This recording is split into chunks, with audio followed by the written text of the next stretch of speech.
떠도는 여러분의 고견을 떴습니다. 오늘 떠평의 제목은요. 신앙인과 애족이란 제목인데요. 아주 의미가 있습니다. 그대로 읽어드립니다. 나폴레옹이 묻고 또 대답한다. 인간 최고의 도덕은 무엇인가? 애국심이다. 가슴이 터질 것만 같다. 글, 문자로나마 분출시킬 수밖에 없음을 너그러이 이해를 바란다. 정치인, 저자들이 거침없이 스스로 하는 말이 있다. 국민을 대표한다 라고 말이다. 나도 국민께 묻고 싶다. 국민 여러분, 국회의원 저자들이 국민의 대표 맞소?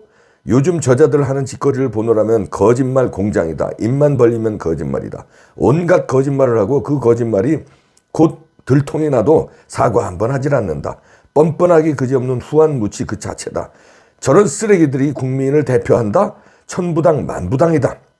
좌파 저자들 밥이 목구녕으로 꿇고 넘어가는 것도 거짓으로 삼킬 게다. 이승만 대통령 건국, 박정희 대통령 중흥, 그분들 앞에 한없이 부끄럽다. 어쩌다 나라가 주사파 빨갱이들로 국회, 입법, 사법 각 분야 구석구석에 깊이 뿌리박고 나라를 아그작 쪼아먹게 됐는지 모르겠다. 그 악랄함에 국민은 지금 치를 떤다. 특히 정치인은 자기 정체성이 분명해야 하고 또 정치는 공명정대해야 한다. 그리고 자기 자신이 한 말에 자기 인생을 걸어야 한다. 그런데 정치인들을 보느라면 헛웃음이 절로 나온다. 저들 때문에 정신병원을 많이 건축해야 할 것 같다. 저들은 뚜렷한 주관이 없고 이랬다 저랬다 한다. 간에 붙었다 쓸개에 붙었다 하는 박쥐 근성을 가졌다. 자기 정체성이 없다 보니 상대를 무조건 거짓으로 비판하고 거짓말로 이슈를 만들어 정죄한다. 자기를 돋보이게 하려는데 용을 쓴다. 문재인, 이재명, 김의겸, 장경태 등등 저자들은 거짓말을 해댄다. 또한 장경태 저 어린 놈은 감히 제 자신을 제2의 장준하가 되겠단다. 지하의 저 장준하 선생이 벌떡 일어날 판이다. 한심천만한 인간들, 현 야당 저자들을 보노라면 가관이다. 비인격자 거짓말들의 집합체다. 국민은 안중에도 없다. 그러면서 국민한다. 어떻게 인간의 탈을 쓰고 저럴 수가 있을까? 도무지 부끄러운 줄 모른다. 윤 대통령의 정책은 무조건 반대한다. 정상적인 사고를 가진 사람이라면 누구라도 윤 대통령의 국가 안보, 경제 등등 모든 분야를 훌륭하게 성과를 내고 있는가? 인정하고 칭찬을 함이 정상적이지 않는가? 문재인 그가 한 일이란 경제를 말아먹고 안보를 정은이에게 다 갖다 바쳤다. 온갖 가짜 뉴스로 국민을 선동한다. 이를 어찌 국민을 위한 인간이라 말하는가? 저자들은 국가를 위한 것이 아니다. 오로지 한 인간의 쫄개 노릇에 악취만을 풍긴다. 돌이킬 수 없는 실수만을 연발한다. 저들의 정치 목적은 국가 전복이다. 국가를 망가뜨리는 것에 전력 투구한다. 정령 정치를 하려 한다면 자기 주관과 올바른 소견이 있어야 하겠거늘 그렇다면 우리 크리스천은 과연 어떠한가? 나라가 이상하게 돌아가고 있다는 것을 느끼지 못하는가? 나라가 지금 풍전등화, 백척간두 이거늘 당신은 국가를 위해 무엇을 하고 있는가? 민노총, 전교조, 시민단체 모든 좌파들이 똘똘 뭉쳐 거리로 뛰쳐나와 윤석열 대통령 퇴진을 외치고 있다. 윤석열 대통령의 잘못된 정책이 무엇인가? 이재명과 비교가 되는가? 언제까지 구경꾼이 되려는가? 전광훈 목사가 수년 동안 종북 좌파와 싸우고 있다. 그런데 강단에서 나라 사랑을 외치는 목사들, 그 많은 목사들 지금 다 어디에 꽁꽁 숨었단 말인가? 광화문에 합류하지 못하는 이유도 가지각색이다. 전광훈 목사의 전횡이 못마땅하다. 말이 거칠다라며 핑계를 댄다. 물론 전광훈 목사 그도 사람이다. 어찌 실수가 없겠는가? 그러나 그가 울분을 토하는 모습을 보노라면 보기에 애처롭다. 그는 동력자들의 냉대에도 아랑곳하지 않고 조국 수호를 위해 목청을 높인다. 건강에 이상 신호가 왔음에도 아랑곳하지 않고 여전히 피를 토하고 있다. 도산 안청호 선생의 호소다. 어서 색안경을 다 벗읍시다. 진정한 애국심만 가지고 나란 것을 다 잊어버리고 나라만을 위해 일합시다. 애국심은 조국 예루살렘의 멸망을 내다보고 눈물을 흘리셨다. 예수님은 조국 예루살렘의 멸망을 내다보고 눈물을 흘리셨다. 선지자 예레미야가 그랬고 사도 바울이 그랬으며 주기철, 손양원 목사 그리고 많은 성도들이 조국을 위해 목숨을 바쳤다. 지금 대한민국호는 좌파의 폭동에 침몰 직전에 놓여 있다. 그저 망하는 걸 뒷짐지고 구경만 할 것인가? 크리스찬은 세상 사람들과는 구별된 하나님의 자녀가 아닌가? 영생 곧 죽음 저편을 보장받는 자들이 아닌가 말이다. 나는 아무런 힘이 없다. 그래서 박근혜 대통령 탄핵 반대 시위가 처음 시작을 할 때 서울역 앞으로 나갔다. 그 이후 시위 모임이 있을 때면 한국에 있는 한 비가 오나 눈이 오나 탄핵 무효를 외치러 시청 앞 광화문 해화동 등 이유 없이 참석해 최선을 다했다. 나라를 위하는 일이라면 나의 시간표를 그쪽으로 짰다. 그런데 참으로 아쉬웠던 것은 모임에 나갈 때마다 목사를 거의 만나지 못했다는 것이다. 이것이 나라사랑 목사들의 현주소다. 그래서 마음이 아프다. 가슴이 답답하다. 영혼사랑 귀한 일이다. 나라사랑을 왜 입으로만 하는가? 왜 행동에 옮기지 않는가? 땅을 치며 통곡할 날이 오지 않을까? 그 유명한 마르틴 니밀러의 시다. 나치는 처음에 공산주의를 숙청했다. 나는 공산주의자가 아니기에 침묵했다. 그 다음에 유대인을 숙청했다. 나는 유대인이 아니기에 침묵했다.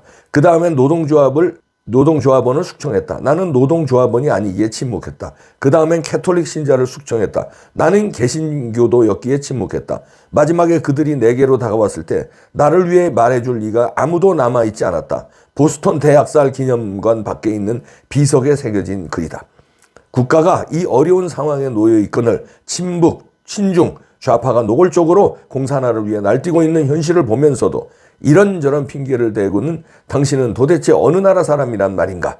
대한민국은 온통 불의와 부정, 더러운 쓰레기 오물로 가득 찼거늘 한없이 조용하기만 할 건가?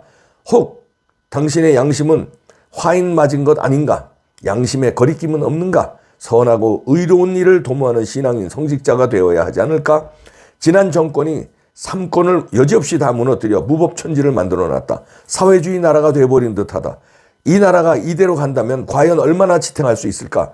결국 오래가지 못해서 파국을 맞게 될 것이다. 그러함에도 나라사랑 우파의 모임을 강 건너 불구경만 하고 있을 것인가? 믿는 자들이여, 목회자들이여, 나라가 공산화가 되면 가장 먼저 핍박을 받고 순환을 겪어야 할 대상은 바로 당신 목회자들이다. 크리스찬들이 가장 혹독한 핍박을 받게 될 것이다. 하나님 중심의 소견만큼은 결단코 꺾여서는 안 될 것이다. 아주 강한 글이죠. 좀 글이 거칠지만요. 그러나 매끄러운 글보다 힘이 있습니다. 거친 글에서 느끼는 진정성이 있습니다. 여기서는 이분은 이제 크리스찬이시면서 아마 애국운동 그 집회에 많이 나오신 분 같습니다. 그리고 오랜 세월 나오신 분 같은데 외국에 사시는 것 같아요. 그래서 한국에 올 때는 스케줄을 애국운동에 바치신 것 같은데 아유 훌륭합니다. 이 신앙인과 애족, 애국심을 얘기하는데요. 여기서 이제 이분은 크리스찬이니까 목사들이 침묵하는 거에 이제 분노를 하면서 글을 쓰셨는데 크리스찬이 아니래도요, 불교 신자래도, 천주교래도, 유교래도 나라가 없으면 그 신앙이 의미가 없잖아요. 그래서 여기도 나폴레옹의 글을 얘기하면서 최고의 도덕은 애국심이다. 그러니까 도덕이라는 게 그거 있잖아요. 가족을 사랑하는 거, 부모를 공경하는 거, 이웃을 사랑하는 거, 불쌍한 사람을 도와주는 거. 이런 게 이제 도덕의 여러 가지 갈래가 아닙니까? 그런데 한 방에 해결하는 게 애국심이에요. 왜냐면 나라가 없으면 가족이 무슨 소용이 있습니까? 가족이 불행해지는데요. 나라가 공산주의로 넘어가면 이웃이 무슨 소용이 있습니까? 이웃들도 다 고통받게 되는데 최고의 도덕은 애국심이란 말이 맞는 것 같습니다. 반려견을 사랑하자. 그것도 도덕일 수 있지만 지엽적인 거 아닙니까? 큰 거는 역시 애국심이다 이렇게 볼 수 있는데요. 목사들 비판받아야 마땅합니다. 목사들이요, 하나님 말씀 전하는 건 좋은데 하나님 말씀에도 애국이 있어요. 예수님도 조국 예루살렘을 사랑해서 예루살렘 이스라엘에 사는 민족을 더 나아가서는 인류를 구하기 위해서 하나님이 보냈고 독생자 예수님을 보냈고 그 예수님은 하나님의 독생자고 하나님이지만 그의 능력을 못된 왕이고 못된 놈들 잡아 족치고 죽이고 왜 못하겠습니까? 엄청난 능력이 있는데요. 신의 능력인데. 그러나 스스로 죽음을 택하시고 부활하셔서 우리 인류를 구원하는 피의 보혈로 믿게끔 구원하셨잖아요. 믿는 자마다 영생을 주려고 믿게끔 오셨잖아요. 낮은 자세로. 그런데 그거를 설파하시는 신앙을 넘어서 종교 지도자들이, 목사님들이 그냥 성경 말씀만 그냥 영혼 없이 외우고 그거를 설파하면 되겠습니까?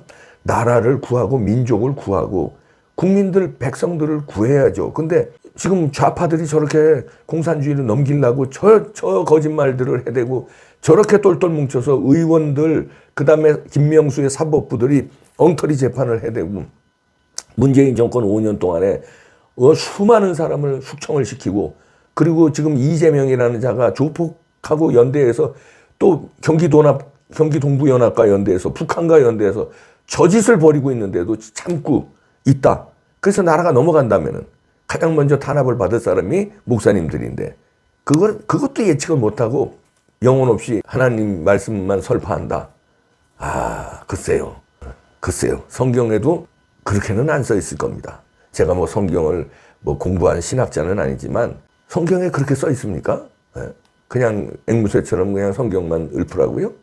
행동하라고 그러지 않았습니까? 달란트의 비유가 나오잖아요. 각 달란트를 받았지만 행동하지 않는 달란트는 꾸짖었고, 행동을 한 달란트는 칭찬하셨잖아요. 행동을 해야죠. 그러면 나라가 이렇게, 지금 이제 인생을 50년, 60년, 70년, 80년, 90년, 100년 살아온 사람들이 한번 생각을 해보세요. 60몇 년 살아오면서 과거에 이런 정치인들이 때로 이런 정치권이 있었나? 없었어요. 전무후무예요. 몇 명은 이상한 놈들이 있었지. 그렇잖아요? 이건 역사 대대로. 그런데 이렇게 집단으로, 민주당 집단이 이재명 방탄을 하고, 근데 그 지도자라는 이재명이 이런 놈이 있었어요? 역사에? 없었어요. 그리고 그건 전부, 물론 요즘 몇 명이 이재명하고 손절하고 이 사법 리스크를 좀 얘기하는 사람 몇 명은 있지만, 그 정도 얘기해서 됩니까? 이재명을 당대표로 만들어 놓은 놈들이고, 당대표가 됐는데 사법 리스크가 뒤늦게 알아챘으면은 당장 물러가라고 쫓아내야 되는 거 아니에요? 그리고 사법 질서 따르라고 수사받으라고 쫓아내야 되는 거 아니에요? 저렇게 단체로 이런 정당이 있었습니까? 없었어요. 정당 지도자가 있었습니까? 없었어요. 이런 대권 후보가 있었어요? 없었어요. 천하에 몹쓸 인간이고, 이런 세상에 문재인보다 더 나쁘잖아요. 문재인도 세상 최악의 지도자였는데, 이재명은 이건 설명이 안 되는 사람이잖아요. 그렇다면 신앙인들, 특히 목사들은 일어나야 됩니다. 행동해야 되잖아요. 목숨 걸고 행동은 못하더라도, 목숨까지는 못하더라도 행동은 해야 될 거 아니에요. 같이 광화문 집회에 같이 참석하고 성도들을 이끌고 같이 합류하고, 왜 그 시기 질투심에서 정광훈 목사를 이단으로 몰고 말이에요. 그 설교 때 또 정광훈 목사 욕을 하고, 행동을 못할 망정 행동하는 사람을 비판하고, 이게 질투할 때입니까? 아마 모르긴 몰라도 역사에 정광훈 목사는 평가할 겁니다. 애국 목사로 나라를 위해서 몸바친 목사로 평가할 겁니다. 두고 보십시오. 교과서에 나올걸요 아마. 행동을 해야 돼요. 저도 부끄럽습니다. 큰 행동을 못해서 이렇게 마누라하고 막걸리 먹고 이렇게 사는데, 저도 분발해서 조금 더 행동하도록 하겠습니다. 우리 행동합시다. 그래서 나라를 지켜야 가족도 있고 이웃도 있고 친구도 있고 그런 거예요. 최고의 도덕은 애국입니다. 이 글이 오늘 와닿네요.